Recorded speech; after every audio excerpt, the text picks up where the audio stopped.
So did you race this weekend? I attempted to. Did you? Oh, well, we're not going to blow any pot on that. Let me.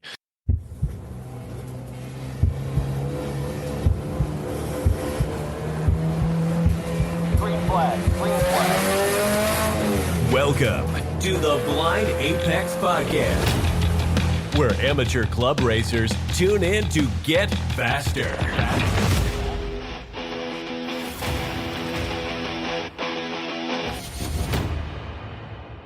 This podcast is brought to you by Deechworks Fuel Systems. Visit deechworks.com to fuel your passion. On this episode of the Blind Apex Podcast, the off-season pain and suffering continues when I attempted to race. I don't know how we're going to cover it or what it's going to be titled, but it's going to be essentially after a terrible weekend debrief and how I go about dealing with it. So I can't do this by myself. I need emotional support, and I'm pretty sure my wife's done putting up with me after this. So joining me, missile defense doctor. No. Oh God. Carbon fiber semi-professional. Are you that yet? It depends how big the semi is. And have you made chess master yet? God, no. I've made chess beatings, but that's about it. Bill Fischer, thanks for coming on the podcast, sir. Thank you, sir. I've indirectly been called an emotional support animal here, so that's better than most of my intros. That's fine. And the question that will be answered by the end of this podcast is, did Khan get to use his Deechworks fuel supply, or does he still have a full tank of gas from last year? We'll find out. Yeah. Well, we'll get into it. Yep. So, Khan, just in case, this is where the podcast goes downhill because I just took over. Just in case people aren't up to speed, you ended last season. We had goals going on to the season that you were ever so charitable and put up with us again to do your 2025 goals. Let's do a 10, 20, whatever, how long it takes minute wrap of post Christmas. How has the life of Khan's racing program been? So it's been miserable. But it's consistent. I had the grandest dreams and aspirations for my race program. Mm-hmm.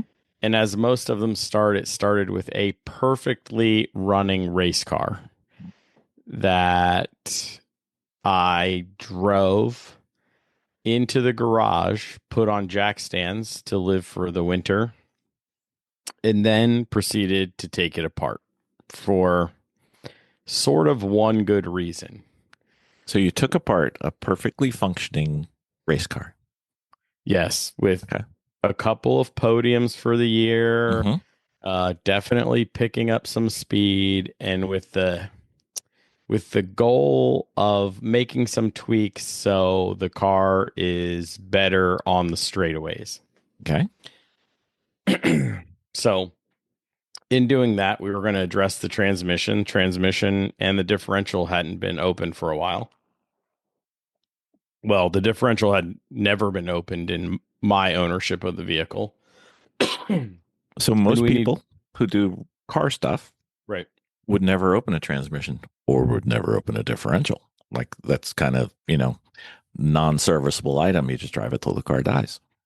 Well, yes, but on the race car, I run a plate differential, limited slip differential, and there's a podcast on it, how to adjust them and what to do. But we have a bunch of plates that they're like clutch packs, and they mesh together, and eventually they wear out, right? Mm-hmm. Excuse me. They do. So I'd owned the car for 4 full seasons, and that's way longer than I've ever driven another LSD, another manufacturer's LSD without needing a rebuild. So I said, let's rebuild it, and then let's address some of the gearing. And then I went down a rabbit hole, and I made a completely custom 1, 2, 3, 4, 5, 6 stack. So it's a 6-speed transmission Gears 1 and 2 come from the same car, and the rest of them come from every other kind of car that ever existed. And why would a lunatic like you decide to do gear stacks for the non-gear stock fluent listeners that you may have? So, what I was trying to do, and I failed miserably, was to make this a true 4, 5, 6 car. So I was trying to make it a 3-gear car. I'm racing against B series cars that only use 3rd, 4th, and 5th gear. I don't care whether I use 3rd, 4th, and 5th or 4, 5, and 6, but stick with 3 gears, minimize shifting. The rules changed. I could go to a bigger motor that would give me a broader power band, which would allow this 3-gear setup to exist. Well, I went down this rabbit hole. I believe this is where I can blame somebody like James Houghton or Eric Coutil. They started sharing some things with me.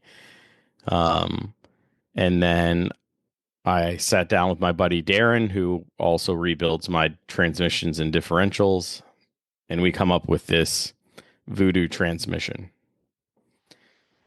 And essentially the whole goal was I was going to stay in the power band all the time. It would be impossible for me to not have full power. I would just have to select the right gear. I did get that goal, but what I didn't get was a 3-gear transmission. Mm-hmm. I got a 5-gear transmission. That's going the wrong direction. Just, FYI. Well, right.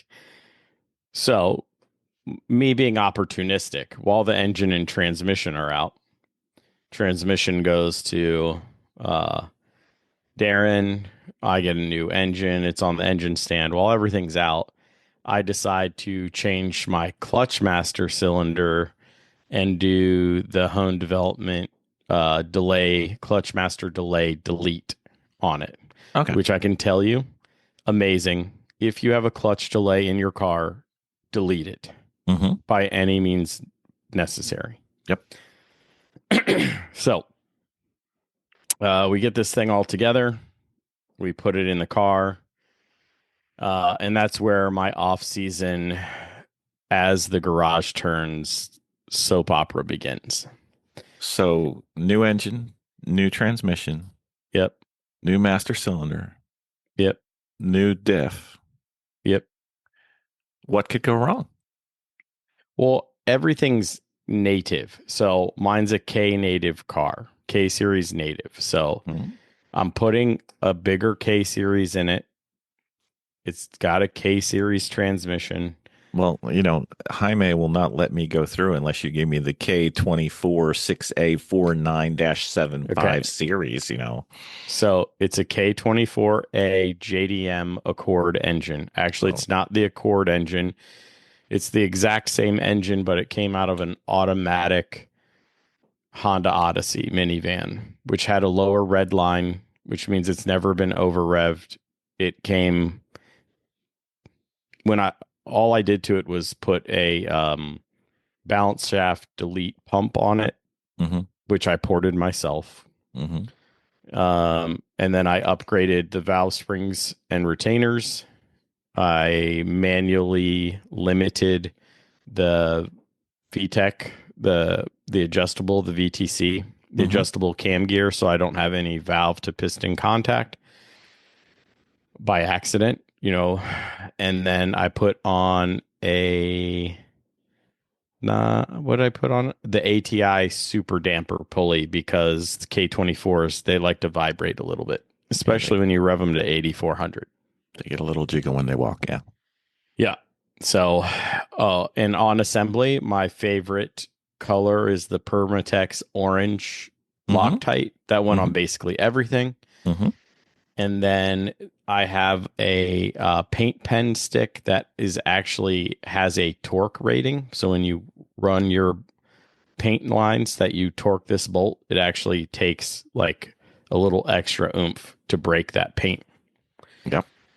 So I have both of those. All of that. Big fan. Yep. Yes, it does wonders. All that gets put into the transmission, engine, all the bolts, right? Torqued everything. Get it in the car. It starts one time. I was so excited that it started, I recorded the video of it running. Mhm. And then I turned it off and I was like, okay, let me make sure there was no leaks. So I go through and make sure there was no leaks. And then I go, okay, time to run this fresh transmission in. So if you don't know, got a brand new transmission. It's never seen fluid. The gear stacks haven't seen fluid. They were all cleaned and inspected. All the bearings are new. Everything's new. So they get a little splashing, but it's good, when it's idling in the air, no load on it. They get a little splashing because the wheels will turn a little. But essentially what you want to do is no load, car in the air, throw it in like second gear and just let it lug a little in the air. And that'll circulate. And you can do that while you're burping, the coolant system. So I go, all right, time, there's no leaks. Let's burp. And I did things like add a transmission cooler because I like to complicate things. I did things like, my transmission did reach over 300 degrees. So that's about 100 degrees more than you want. It's a solid 50 degrees past the failure point of your racing transmission fluid usually. So yeah. So I added a cooler with a filter, the K24A JDM TSX Accord engine, also Honda Odyssey engine. Doesn't have the traditional Honda water to oil heat exchanger. So I added a Chase Bays thermostatically controlled sandwich plate and 10 and like a 19 row oil cooler to take care of the oil cooling duties, right? Also, while I was doing the engine stuff, I noticed that my Track Tough oil pan baffle was broken, so I ordered new oil pan baffle stuff. It was a good thing to go through the old engine and then to do all this stuff because I'm not sure if it was going to hold up this season. I probably would have had it break in the oil pan. But anyway, I get everything put together. I go top off the water. I put the funnel system on because K-Series like these funnels. I go to start the car and there's a no start. And me being astute, still half deaf because I race cars and rode motorcycles for most of my life. It feels like I can not hear the fuel pump firing. So I go through life trying to figure out why it's not firing. And so we go through all of that mess. It's not firing and the ECU is not communicating.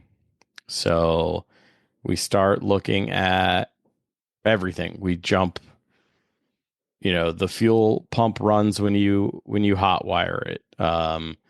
We replace the relay because there's a specific fuel pump relay in this car. It's not that problem. It's not this problem. We started testing all the 5-volt systems. Like, are the cams giving signal? Is this giving signal? The ECU still not communicating? Yada, yada, yada. So weeks go by. I haven't raced yet this year. It's end of June for those keeping score at home. Yeah. So this will go out at the end of June for sure. So anyway, I haven't raced. I've missed 3 events. My goals are severely, my 2025 goals are basically flushed down the toilet. And I'm a little upset, let's just say, right? Who wouldn't be? So we started talking. So one thing that people who don't race, and even some people who do race, they don't understand is that a new part does not necessarily mean that it works. Yeah. I think it works. It should work, right? It should. The theory goes, but the hardest part of troubleshooting for us has always been the part that doesn't work. Well, so my buddy Jason comes over. He helps me troubleshoot. My buddy Darren comes over, who also built the transmission, helps me troubleshoot. I'm still at a loss. I devised this insane plan, which I still have because things still haven't really, it's not perfect. Car's not working. So let that cat out of the bag. But yeah, another friend, Dan Vest, who is working his way up the NASA ladder system in the Mid-Atlantic. He's a master Honda tech. And Darren, they're both texting me while I'm driving, 2 hours on the way home. And I'm not responding. But essentially, Darren tells me, since the ECU is not communicating, unplug everything, see if the ECU starts like from the engine harness, unplug it all, see if it starts communicating. If it does, then start plugging things in one by one. And when you stop, that's the one, whatever that circuit is the one that's messed up. Okay. So then Dan Vest goes, hey, you have a new fancy car. The one thing on your car that really causes the most problems is that stupid vehicle speed sensor. It's tied into everything. Check that first. Yeah, we had that problem even on our 93. So I pull the vehicle speed sensor out of the transmission. It should be straight, and it was bent at like a 45-degree angle at the end. So essentially the issue was, I didn't know this because the 8th gen Civic by itself doesn't need a spacer, but when you use a TSX third gear, like I did, it needs a TSX specific spacer. Wow.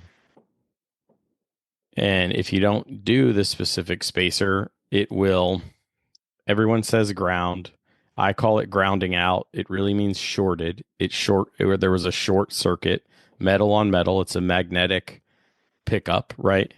That magnetic pickup had touched another piece of metal, shorted out the circuit, and the ECU went into default. I will not communicate until this short is gone. So that sounds like Vicky after most of the podcasts. yeah. Just got to keep her away from metal, apparently. Yeah. Or podcasts, but we'll see. one of the two. One of those two. Yeah. And she doesn't listen to this one, so she'll never know. Right? I know. Well, she doesn't listen to ours either. She only listens, hopefully, while we're recording. So I put a new VSS in it, and I space it out. The internet says 2 millimeters is the spacer requirement. The only washers I have went out to 2.4 millimeters. And I figured, it's far enough away. At least it won't touch. If it starts, it's getting signal. We're good to go, right? So, indeed, all those things happen. And then I thrash because I want to make this event, the June event, with NASA Mid-Atlantic at Summit Point, my home track. It's closest to me, 30 minutes from my house. And so, I got to make a splitter. I have to remake the splitter brackets. I need to, Did you have to remake them because the new engine, or just had to remake them because you needed to? I have to remake them because the fail safe on the bracket system is the rear pickup piece. It's made out of a thinner piece of aluminum, and it was broken. So I remake that bracket, square it all up, put my board on, bolt it up. Everything's good to go. Mm-hmm. I had to make a little piece, but then I need to make sure it's square because, OCD. And you want a square splitter. Sort of. It's rounded but square. Whatever. You get it. I do. I just don't like watching you flounder and try to explain it without using your hands on a video podcast. When Well, you're it's an audio podcast, it's so much harder because you're sitting there going, it's like this, and nobody knows what we're doing. So. yeah.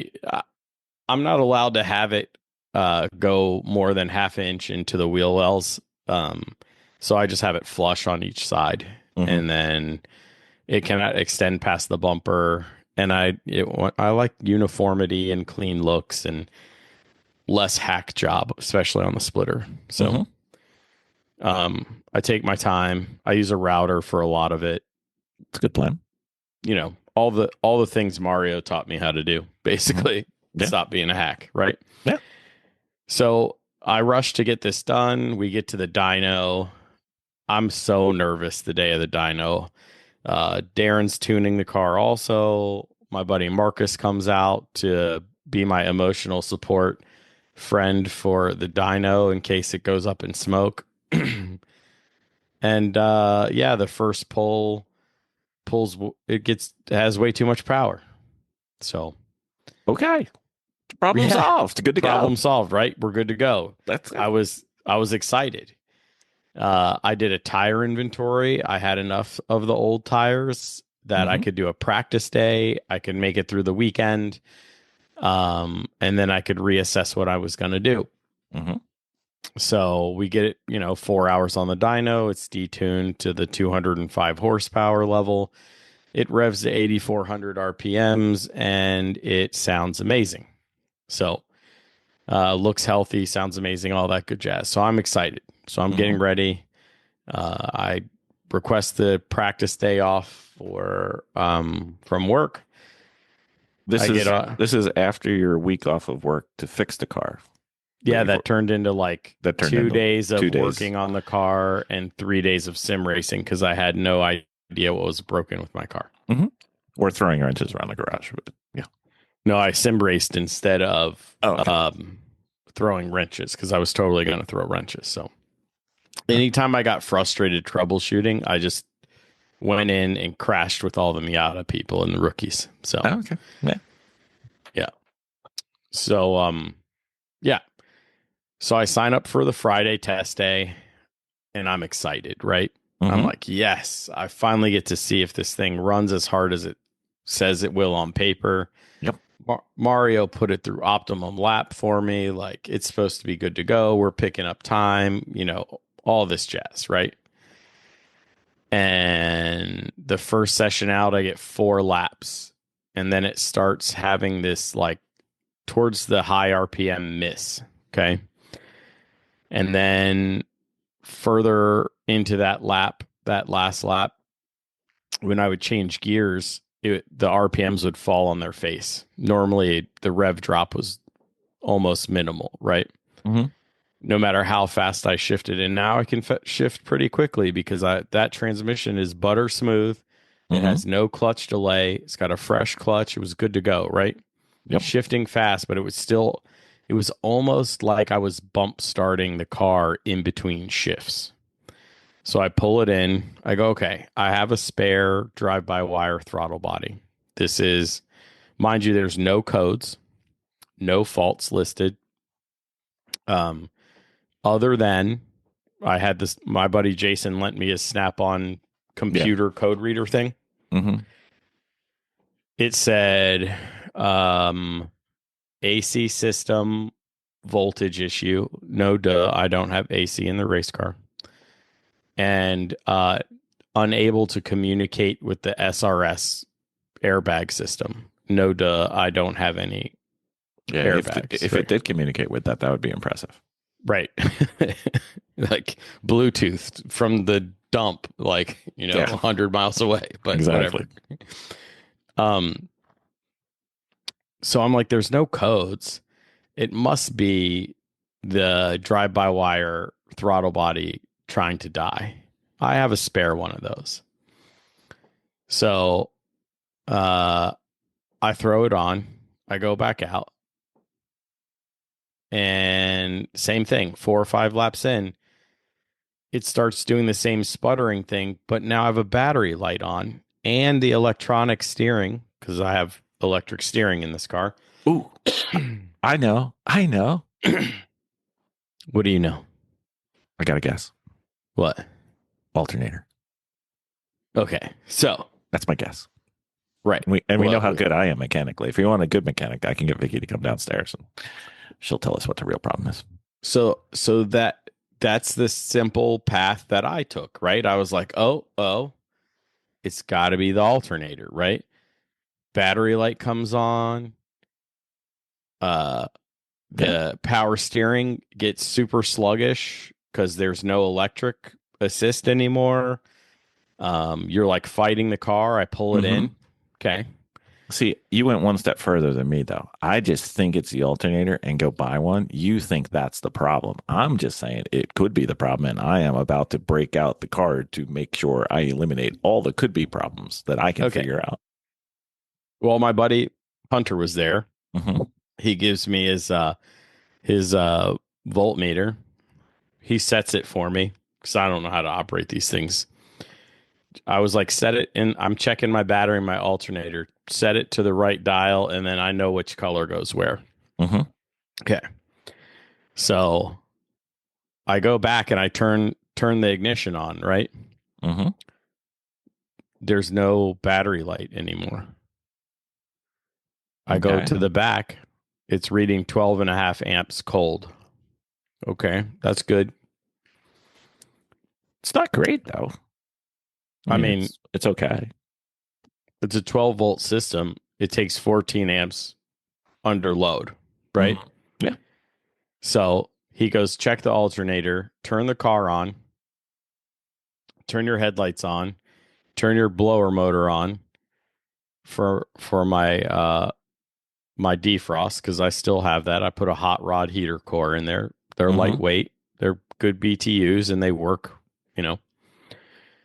So I turn all that on.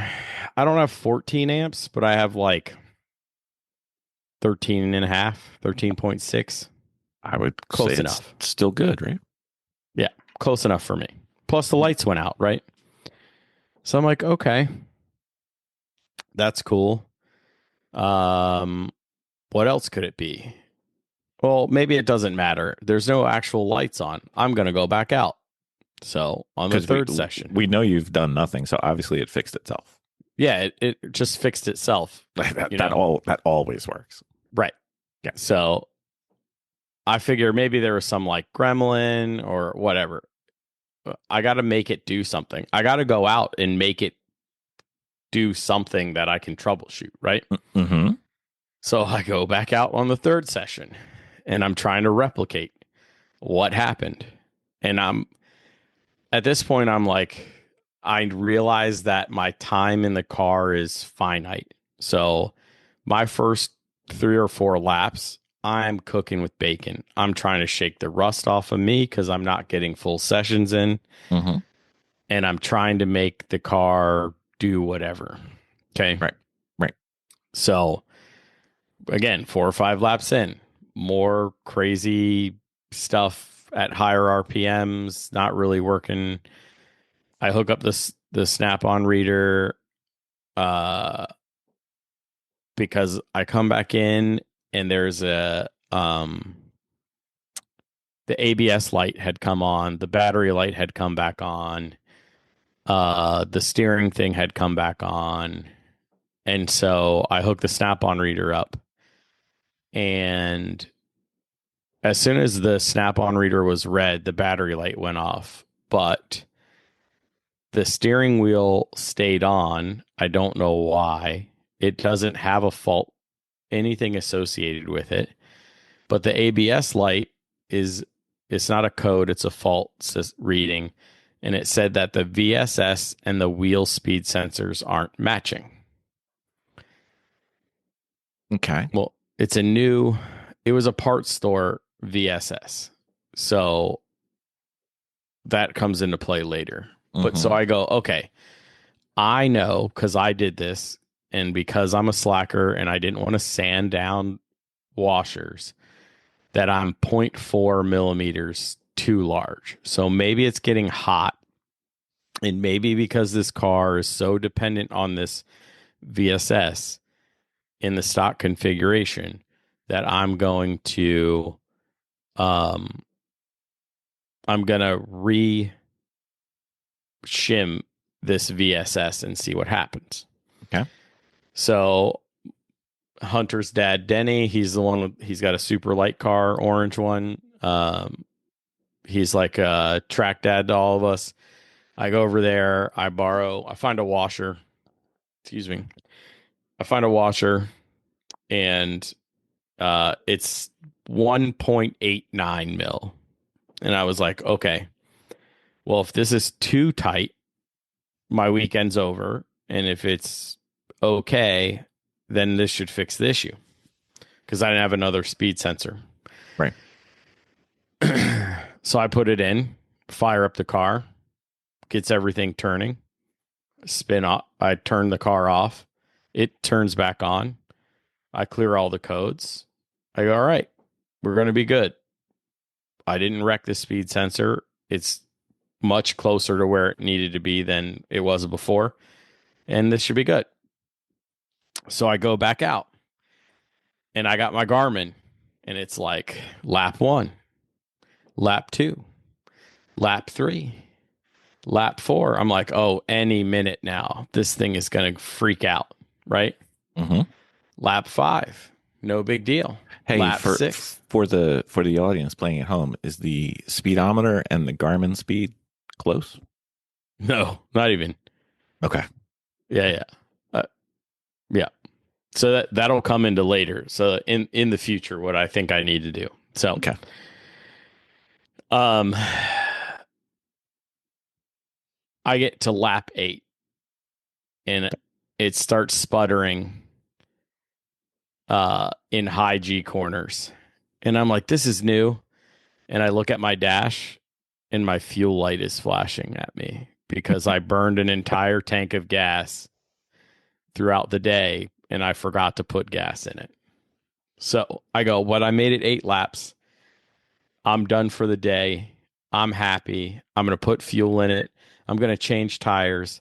I'm going to get everything ready because we're going to go race the next day. Right. I mean, it's solved. I mean, there's no fail in this plan. Right. I made it 8 laps. Nothing happened. That's 2 sessions. Right. I mean, for the day, for me, yes. So Saturday goes out. It was hot this weekend. It was. Oh, miserably hot. I mean, it's still hot. I'm sure you can hear my ceiling fan on the podcast right now because I refuse to turn it off. Yeah, I don't care. You can hear the war. It's okay. They get their money back if they can hear the ceiling fan. Oh, no, I think it definitely picks up in this mic. I don't know why. But so I go out for practice. It's hot. The car's on really old Toyo RRs. I went through my stack. I found every old front tire I had that had an ounce of life left. And I said, this one's for practice. This pair is for qualifying. This pair I'll race in. Maybe it'll get me through Sunday. If not, I have this other pair that I can race for Sunday. Right. So I'm burning it down because we left the Toyo RRs in the past and everyone I'm racing against is on the new Proxy R. Okay. Well, except for Daniel. Daniel's still on the Toyo RR also. But so I go out, nothing happens. That's not the point of this weekend for you. It's not to be on the new fancy tire. Yours is just rust and car. Let car run. Let car run. Knock the rust off. Yep. I will not do that on a brand new $1,400 set of tires, right? No, that would be so silly. If I were you, I would have thrown on the 200 treadwears and just, who cares? That's what I did I had the 200 treadwears on Friday. Mm-hmm. And I had my V730s on Friday. And then I was like, I'm not going to race on those. No, because it's not the right tire. So, well, you fixed it on Friday, so you're good. Yeah, I'm good to go, right? Yeah, no problem. This is no fail plan. Yeah, no failures. No failures can occur. So I go in and practice. It's 15 minutes. It's not even 5 laps. nothing happens. Easy. I'm slow, but I'm gonna accept it, right? They're on a newer tire. They're all on fresh tires, not 3-year-old leftover tires, right? And let's be fair, you're not exactly concentrating on your lap times. You're just waiting for the hammer to fall. Yeah. Yeah. Also, let me be perfectly honest. I've done a metric ton of sim racing. Mm-hmm. It does not prepare you to go full tilt boogie into turn one with everyone around you. Mm-mm. Not in real life. There's real people in real cars. It's very, very different. Real walls. Real walls, real everything. Okay. Mm-hmm. So I go out to qualify. It throws a check engine light in the middle of qualifying. I thought you said you put the engine in over the winter. You put the engine in. What's I did. it wants me to recheck and make sure it's still in there. Some cars are so picky. Yeah, I don't understand what they're doing. So it throws a check engine light. It goes into limp mode.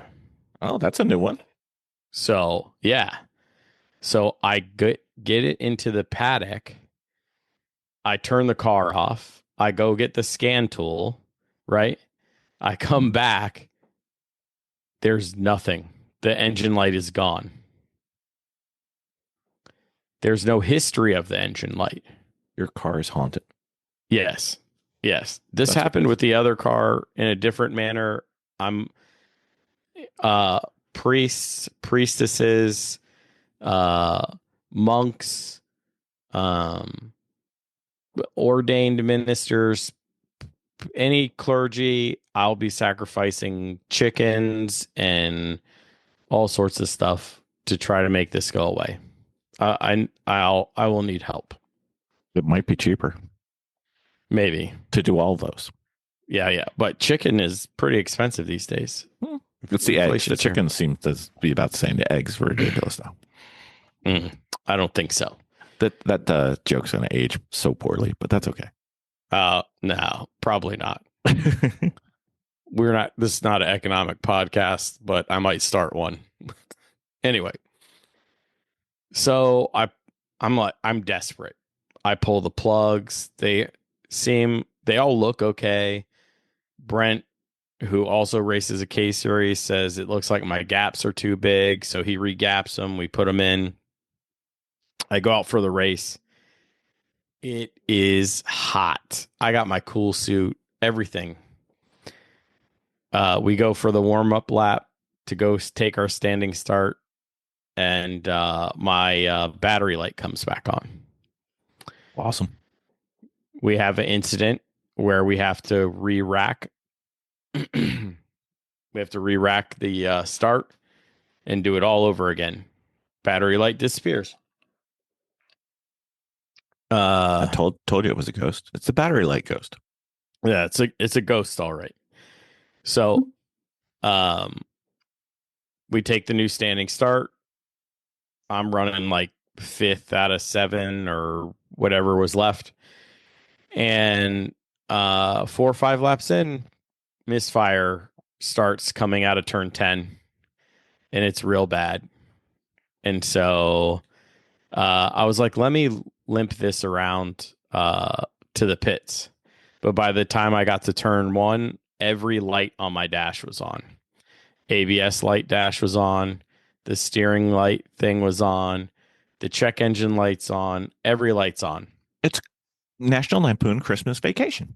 Yes, it really was. So then at Summit Point, there's an off in turn 1. You can go off to the skid pad, the original skid pad. And if you go right, it'll actually take you back around to enter into turn 2. So I take the skid pad. I shut the car off. I turn it back on, hoping the engine, all the lights are cleared and I can go back out and race. Because I'm going to be that guy. I paid to finish this. You're going to finish this damn race. Yeah, I'm finishing it. It doesn't matter. And everything disappears. So I pull up to the road. I make sure the corner worker sees me. I Well, you're the one with all the lights on. Yeah. Well, they can't see that, but Oh, I actually have daytime runners, but whatever. I'm going to add more outside lights. I probably should have a bat signal or a check engine signal at this point. Feels that way anyway. maybe just have the lights the color of the engine light and the battery light so people outside can know what's going on and enjoy your paint. Yeah. Then they think I have it Volkswagen powered or something. But anyway, That's true. I digress. Well, if it was Volkswagen, it'd be always on like DRLs because, that's how they roll. So turn 1 is clear. I commit to taking off into turn 2. Mhm. And as my nose enters the track, every light comes back on. And it won't rev past 3,000.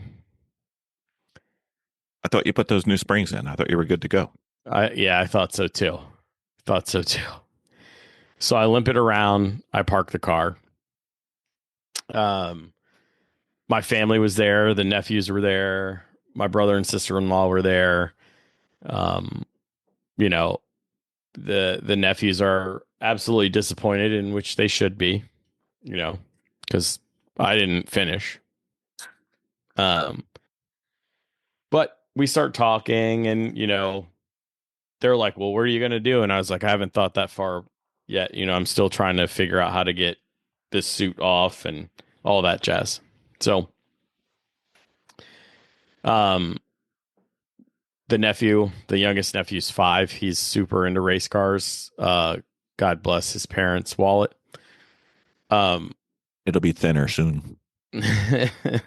So he's super into them. So I didn't even get to look at my car really. I just let it cool off and we walked around. They were going to leave soon. So we went and, did some family stuff and bonded and he got to sit in Denny's super light car and all this stuff. And then later on in the evening, one of the guys I race with, it was his 40th birthday. But in between then, I had called around to see if there was another VSS in the entire town of Winchester, in which there is a advanced auto parts distribution center. Yep. There's none. There are none. Not even at the distribution center. And your car is not that old. No. And it's used in everything. This is the same. Any K series with a VSS uses this same VSS. And the only thing that changes is the shim, if you need one. So we're talking about TSX, Acura, RSX, EP3s, all of them, whatever. So like literally hundreds of thousands, perhaps millions of cars. Yep. And there's none anywhere. They were like, "Oh, we can get it to you tomorrow by 3:00." I'm like, "Well, my race will be over by 3:00, so that's not going to work." Well, let's rephrase that. Your race won't be over. The race will be over. The race will be over. Yeah. So, we hang out with everybody and we're just trying to have a good time, not worry about what I'm going to do with the car. Some people ask me what's going on. I really don't have a plan ginned up yet outside of setting it on fire. So the next day comes around and I'm like, well, if the codes aren't there in the morning, I'll try to go out for the race and at least be fodder for contingency. So if I start the race, they get an extra person. It gives them more time, right? Or more people, more money for contingency, specifically tires. And you're comfortable around that track so you can get off or find a spot that's... Oh, yeah. And it's not like I'm going to oil it down, right? It's just... We wish you got that far to be able to oil it down right now. Right. I would rather have the car blown up than not know what's going on. But I put the cart before the horse. But essentially that doesn't occur. I go turn the key on, start the car, and the Christmas tree is still there. Where's your Snap-on dude? Where's your reader? It's time to read. I read it all. I took pictures. I sent it to Darren. I sent it to Jason. I sent it to everybody in my circle. Okay, so we're starting this bar ball rolling, but we're the early race. So I watched the early race and I'm like, you know what? I'm done with this parts store VSS stuff. I'm going to order one from Honda. I don't care how expensive they are. Honda's kind of proud of this VSS, but Yes, they are. I bought 2 of them. They are still proud of our 1993 VSS. Actually, it's a 96 because the engine's a newer in quotes D series. But yes, they apparently are made of depleted uranium and gold. Right. Yeah. Yeah. Plutonium cased gold nugget. Mm-hmm. Yeah. Yeah. So I buy 2 of them. And then I'm like, as we both do. Yeah. Yeah. And Dan said, hey, you need to start whittling down some of these faults and codes that have popped up that you have questions about, right? Mm-hmm. One of them that pops up all the time is that the default steering angle is set at 0 degrees. And why this hasn't popped up in the 4 years I've raced this car until now, I don't know, but it popped up. So I got onto eBay. I found some seller with a good clock spring, and I'm going to add that back to the car just for giggles, right? Yep. We had to disconnect ours. BMW, not Honda. We actually had to disconnect ours in order to get everything to clear. So that's the other thing. So Pete Calvo's there. He races an 8th gen Civic just like mine, but in 4 doors. But his runs. Yeah. Oh, and he was running fast, man. Mm-hmm. Here's the problem. I missed 3 events. And everyone has gotten faster. I mean, astronomically faster. Everyone has made gigantic leaps. I'm proud of them. You can too. You just need to get out there, buddy. Yeah, and to get out there, I need a car that runs, and that's what I'm worried about right now because I can't figure this out. So we're going to put the clock spring in, try to get rid of that code system. I think I'm going to plug the SSR or the SRS brain. Yeah, that's the SRS. That's the airbag system. I'm going to plug that brain back in. Mm-hmm. But there's no airbags to go off, right? So maybe that'll take some of those away. Can you?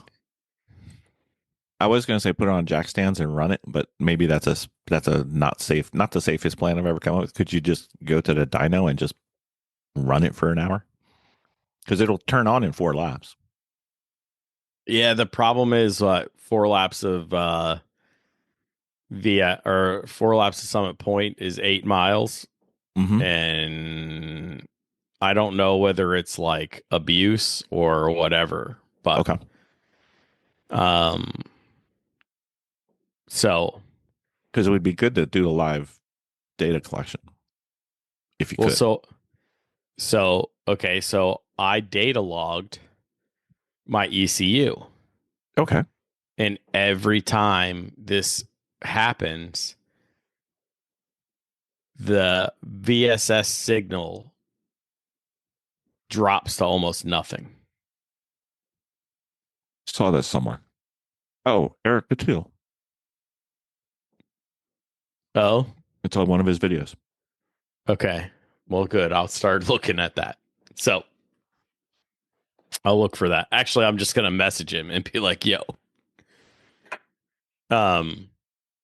So anyway, I think it has to do with that part store VSS. Mm-hmm.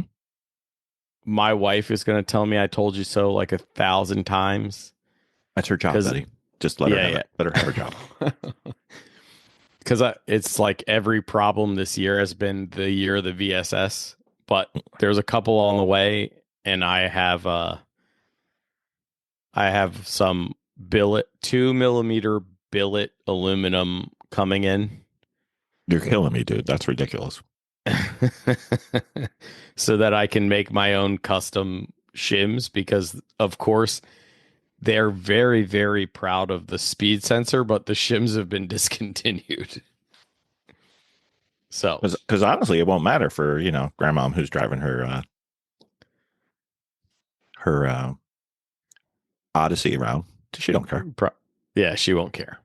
If the lights come on, she's still running. She don't care.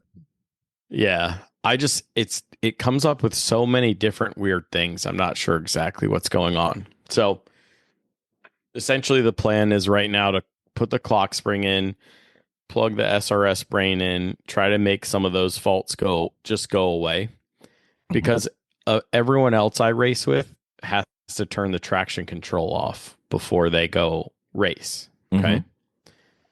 Well, I unplugged the clock spring and the SRS, and I've never touched the traction control for 4 years. I was running lap times 2 seconds slower this weekend than I've run in that car at that track.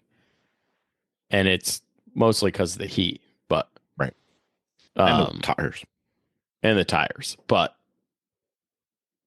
at running a 24-1, it never made the traction control freak out. So there's some theory that may be occurring. So I have the button. I'm going to plug it all back in, and we're going to see if I can make that light disappear, because that's the only light that's ever been on my dashboard before, is the traction control off light. Is there different cars have to get reprogrammed? Is there any reprogramming that you could or should do of your ECU? Well, so when I put the clock spring back in, I'm going to have to reset 0. And actually, it may need to get reset to 0 after an alignment, because my steering wheel's a little off, which drives me a little crazy. Can't imagine that from you. That bothers you? Oh my God, what a shock. I mean, my garage is a disaster, but if my steering wheel's off by like a degree, I'm freaking out. Yep. So no ECU reprogramming needed for your 8th gen? No, but like you could just disconnect these bad boys and no longer have these as issues. I mean, we've done that in the BMW. So I can't do that because everything's so integrated. No. Okay. But I can do it, but it's what I call the nuke option. Yeah. I'm all for it, man. Okay. So, all right, let's talk about or plan B. Plan B. The non-nuke option. Here's plan B. I got my plan B, you've got your plan B. My plan B? Yeah, let's hear it. You drive up to Long Island. Buy Miss Jackie something nice and cold to drink. And say, please, Miss Jackie, my skill, my knowledge, my talent, my expertise has failed me to this point. I am out of any potential possibility that I could ever fix this on my own. Will you, the magic genie of Honda amazement, will you please lower yourself down to touching my 8th gen and telling me that it's the 4th spark plug and whatever, it's going to be something silly.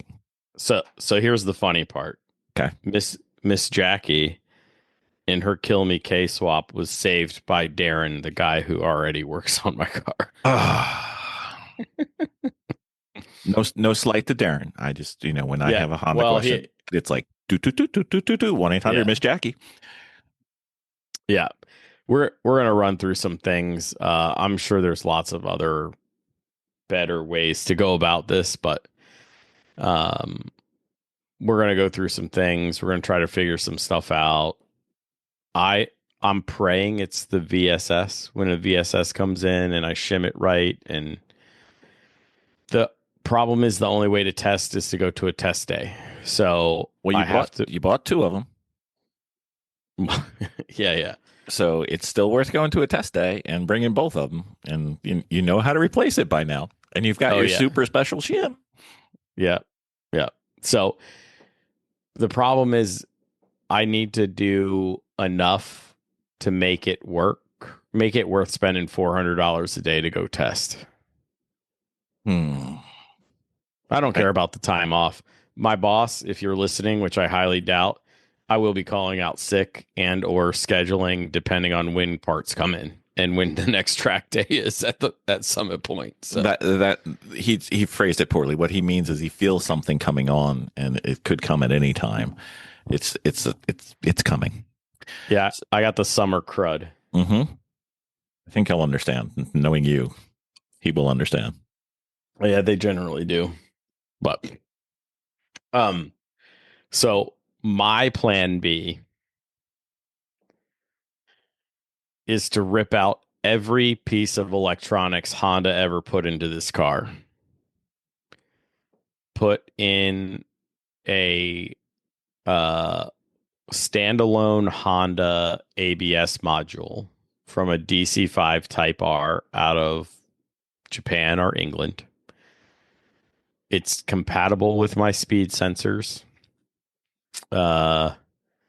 It's basically plug and play outside of wiring that plug and giving it power, and then run it on Haltech and a PDM after that.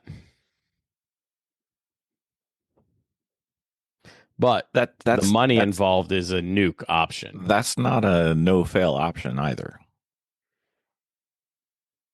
I'm not saying that it won't eventually work, but having done similar things, for instance, what we've learned over the years is the first year of doing a new build, which is you are like so close to a new build, you did almost everything you could. No. It dies. The first year sucks, and you're sucking right now. Just, with all the love that I meant, you are sucking right now, and it's not that insert emotional damage meme right now. Listen, I'm your support animal. Apparently, no, I'm your support guest host. So it's just the first year of a new build sucks. If you get lucky, it's okay, but it's never good. Yeah, I don't like this. I didn't say. The worst part about racing is the cars. If the cars just work, it would be so much easier. Yeah. And more fun. But so, okay, between a Haltech, the dash, yep, the PDM, yep, the standalone DC5R ABS is the least of my worries. It's like $200 bucks. Oh, I'm just saying all of that means you have signed yourself up for another season of pain. It'll be great once you're done with the pain, but it'll be pain. Well, no, I was kind of hoping I could just drive down to Haltech and have Haltech USA in Kentucky somewhere. I think that's where they are. That's a bigger check. I didn't realize we were going for the enchilada check. Just install it. Okay, just make this go away. Call up Matt Romanowski. Call up Haltech. Yeah. Well, say, dudes, Matt's still waiting for my call anyway. And I was really hoping, once this. You don't need a dash if the car won't run. Well, it's true. Don't worry. I made up for a little bit of you. I took care of my dash in a car that hasn't run, so don't feel bad. Okay. Well, so that's sort of the option. The baby steps are going to be make as many of the lights go away as possible, do the VSS, go test. If that doesn't work, I'm going to replace. I have all of the speed sensors, new factory speed sensors for all the wheels. We'll replace all of those because the fault is the VSS and the wheel speeds aren't jiving. Yep. The last issue may be that it may be a Haltech anyway. The solution may have to be a Haltech or go back to my old transmission. But why would the Haltech solve what you have? I'm on the side of solve what you have, and if you do the Haltech, that's an upgrade, not a problem solve. Okay, so when we went to tune the car, it took us like 10 minutes to get Flash Pro to accept the gear ratios that we entered. It was not accepting him. It kept giving us a fault that said you can't put this number there. So is that an ECU setting? Yeah, it's in the ECU software. Okay. There's something in the parameters of the software that may or may not be limiting the use of this gearbox that I have set up. And everybody's going to want to know what it is. You do the math. Because I did a lot of math. Like a lot of math. But if you, okay, so if that's, I'm just trying to help. So Yeah. dumb questions by dumb people, right? Hi, I'm a dumb person. Okay. Hi, dummy. Hello. Why would it work for 4 laps and not for 5 if it's a setting? So, I don't know. I'm not saying that's not it, but Why would it? We entered it like 4 times. Mm-hmm. And on the 5th time, it decided to accept it. Why would it do that?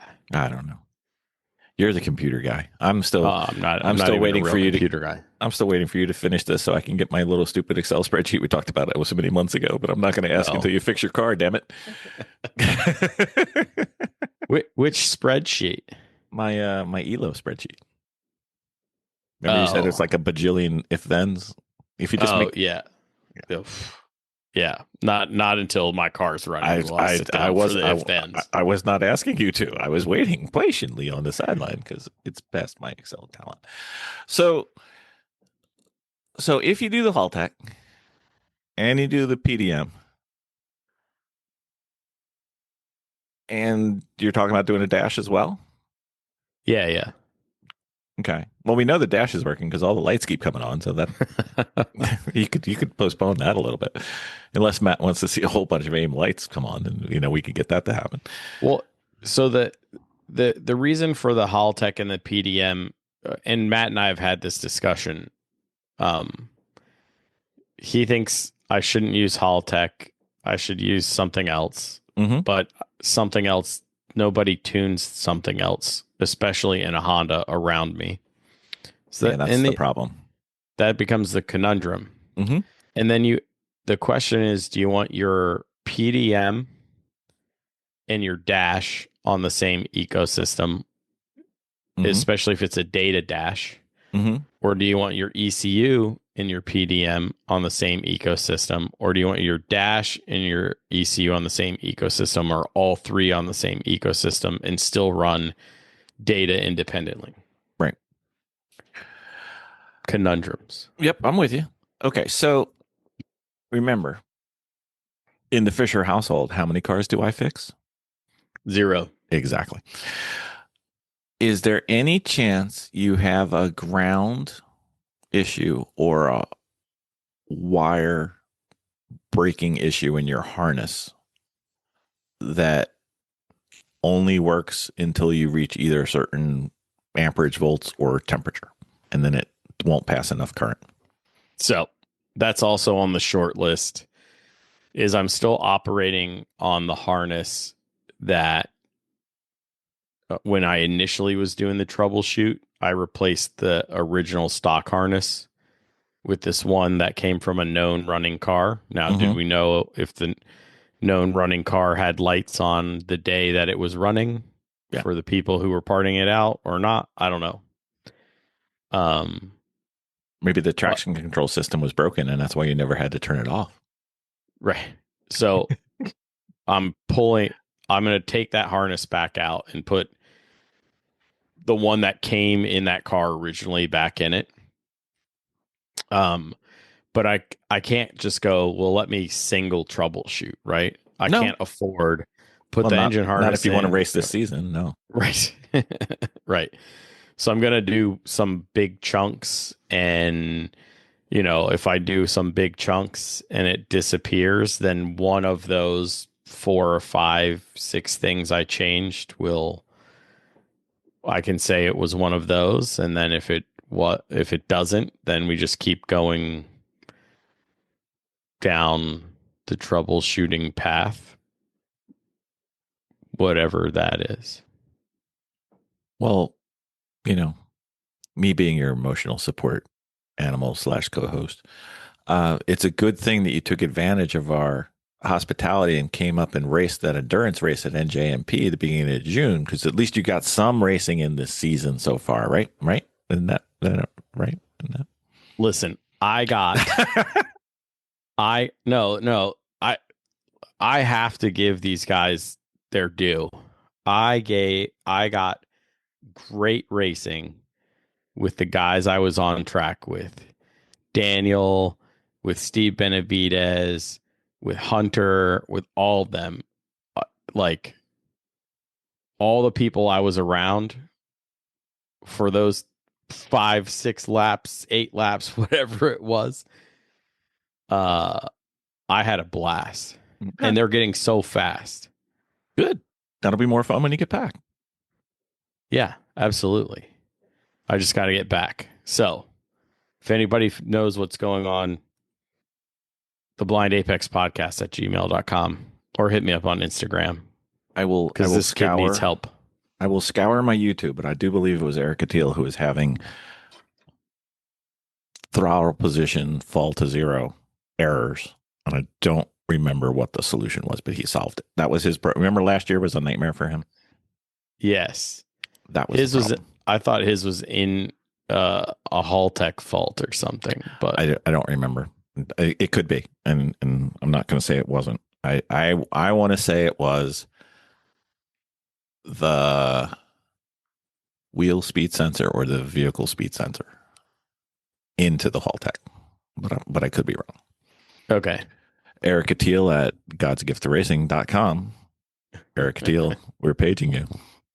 Nah, he's a good dude. He answers his DMs. Oh, he definitely does. Yeah. Yeah. No.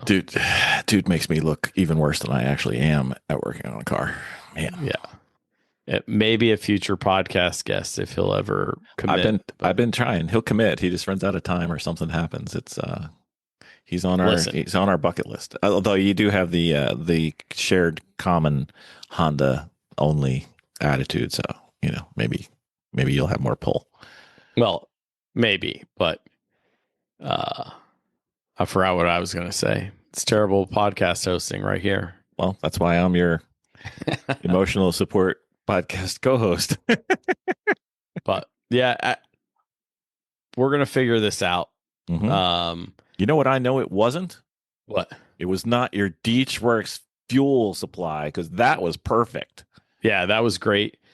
Literally, it was not the Hone development clutch delay delete. Nope. That thing was amazing. Nope. I mean, I haven't looked at the data yet, but I'm pretty sure when I look at the data, it actually saved me time I was losing because of. I'm sure of it. So you're saying you would have sucked even more without that? Oh yeah, absolutely. I've never shifted this car this fast. Never. It's never been possible. Yep. So I was shifting 3, 4, 5, 6. Now it was 2, 3, 4, 5, 6. Mm-hmm. It easily didn't add any. It definitely didn't add any more time to add a shift. Wow. So,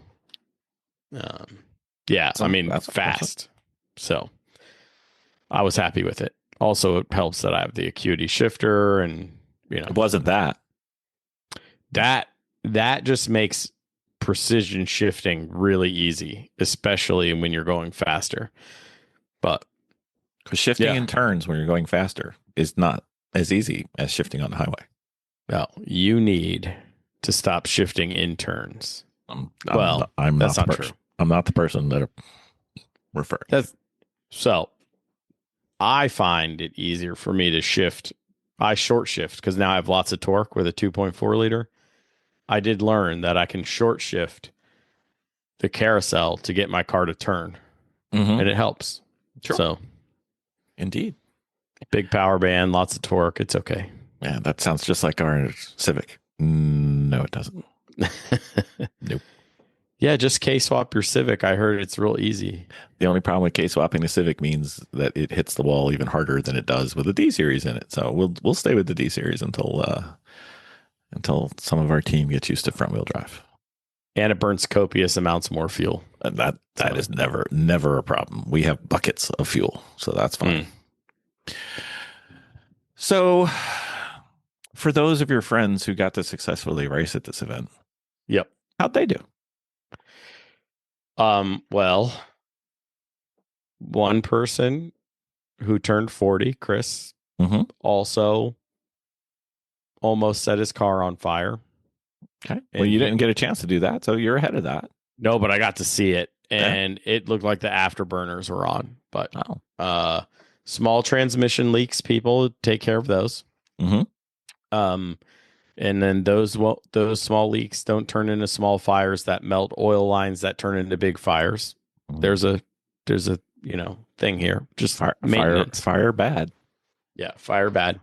He's good. The car is really not crispy. It put on a heck of a show, but not crispy.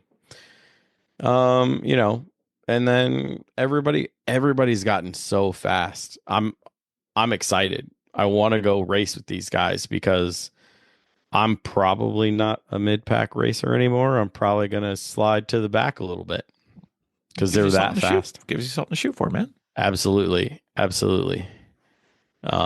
These guys are turning into monsters still down here in NASA Mid-Atlantic. So not everybody can be the Greyhound. Some of them are the Rabbit.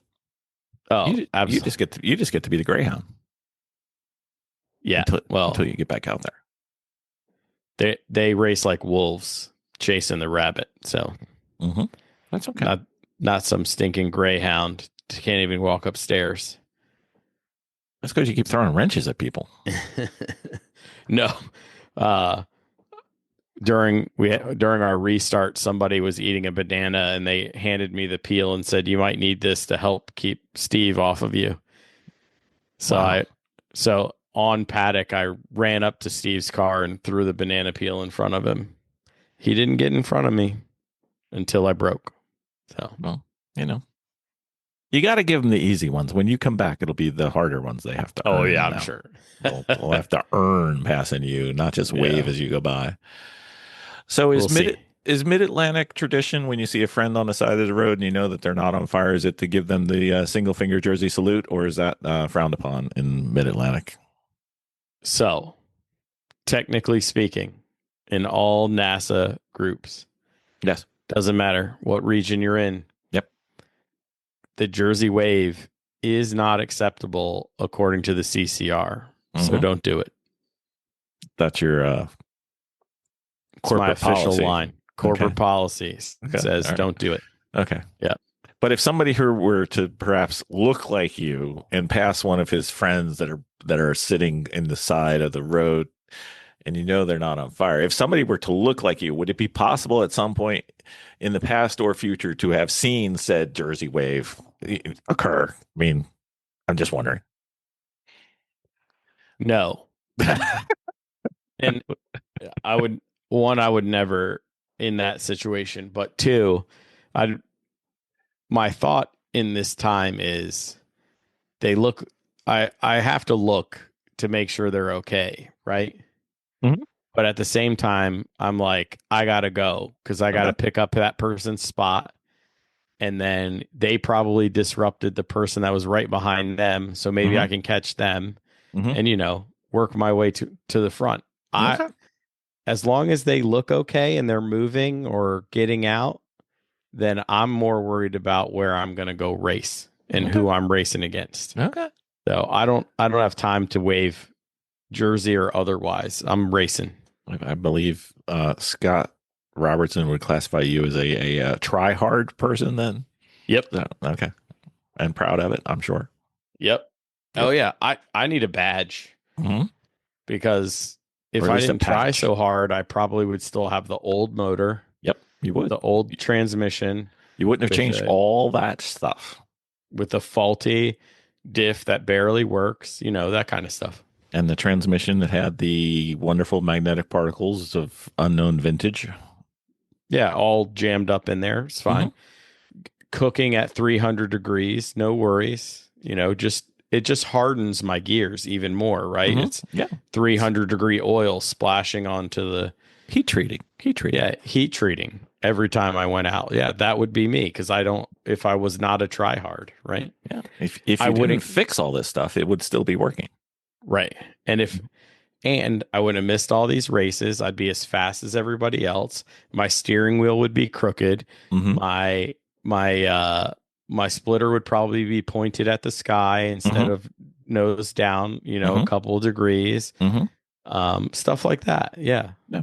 If Yeah. I didn't try hard. But think about all the tires you haven't used this season.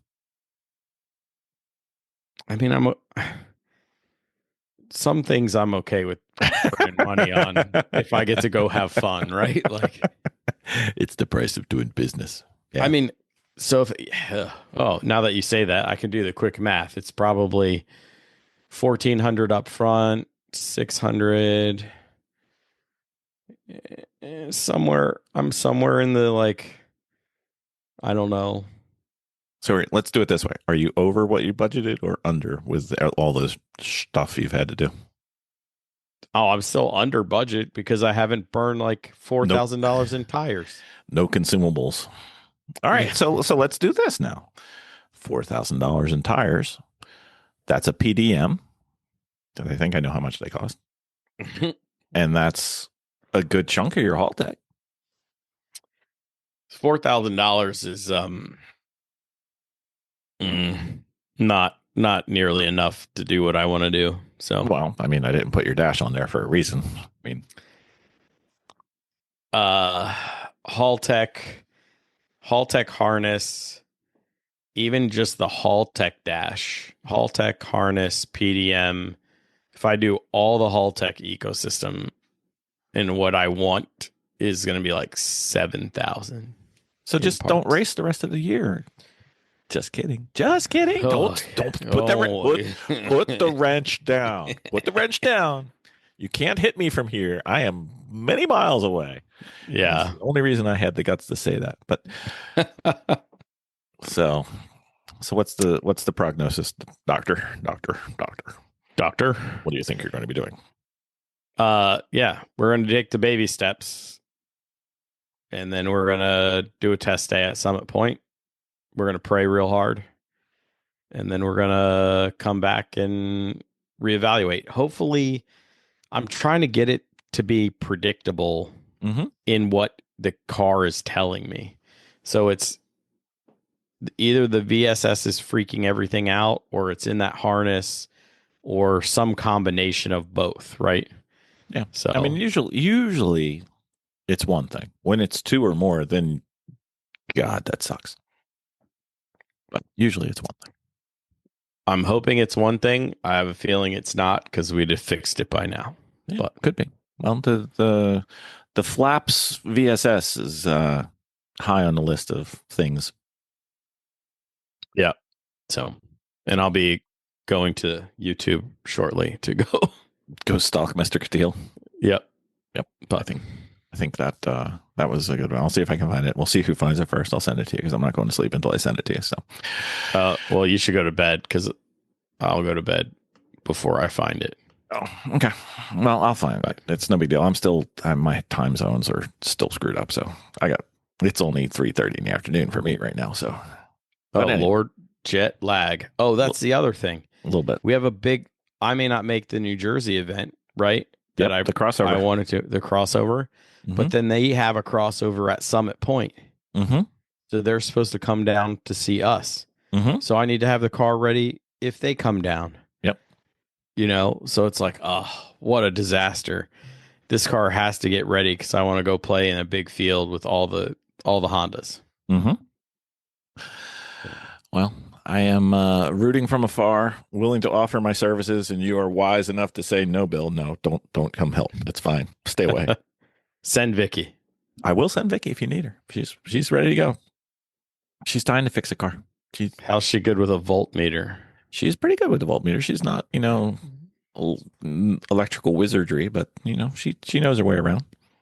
Oh, I don't. So yeah, we'll see. It's not a problem.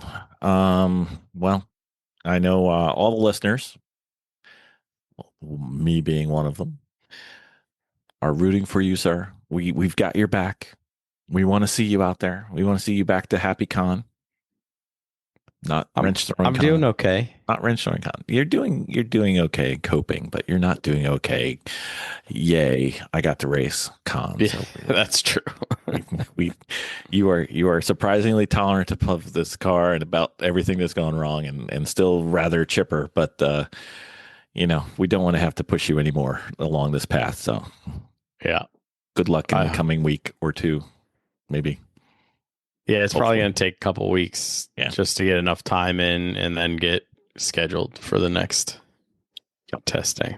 So Indeed. So, all right, sir. I think that about covers the low-key debacle of the past weekend.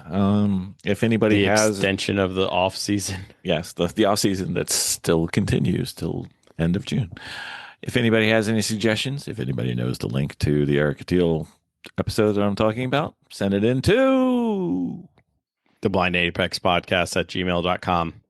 Also, if you're going to send me the Coutil link after this goes out, which will probably be another week, I'll already have found it. Don't send me that link. Yeah, but if you got 7,000 emails from different people saying, here's the Eric Coutil link, A, you would know, hey, 7,000 people listen to the episode, and B, all the data that you've been scouring and paying attention to for all these years has been totally bogus, and you have 7,000 listeners. So I still say, if you find the Eric Coutil link, send it to the Blind Apex Podcast at gmail.com and prove that what I've been telling Con the whole time. Ignore the numbers. Just do the podcast you want to do, and the rest of it is just going to happen. Fine. Email me. That's right. And if 7,000 send it to you, that means more than 7,000, because I know there's a couple lazy ones out there. Oh, no listener of mine would ever be called lazy. Never, ever. Highly distracted and occupied fixing their race car. That's what I'm going with. That's code. Yep. Code. If you take the acronym there, it spells lazy. That was what I meant. I'm sorry. Yeah. Or something like that. Something like that. All right, Bill. I was told there'd be no math. No. We love math on this podcast. Yes, we do. Kidding me? I do. I'm a fond Excel guy. I'm with you. It's all right. It's just part of the shtick, Don't look at YouTube for Eric's video. Look at YouTube for if-then statements and how to master them. Mm-hmm. That's right. If anybody wants to write a rather long if-then statement for Bill, send it to garageheroesandtrading@gmail.com. It'll be if-then nested like 3 or 4 times per column. Yes. So no big deal. It's ugly, but it's fine. It's fine. Well, everybody's rooting for you, sir. All right. Looking forward to an Instagram post where we see that problem is solved. Yes. Well, you'll know when I show the stack of brand new sticky tires in the back of the truck. But yeah, there we go. Little stickers. Waiting for the sticker reveal. Good luck, sir. Thank you. I appreciate it. Until next time, keep working on yourself, keep working on the car, and let's get faster.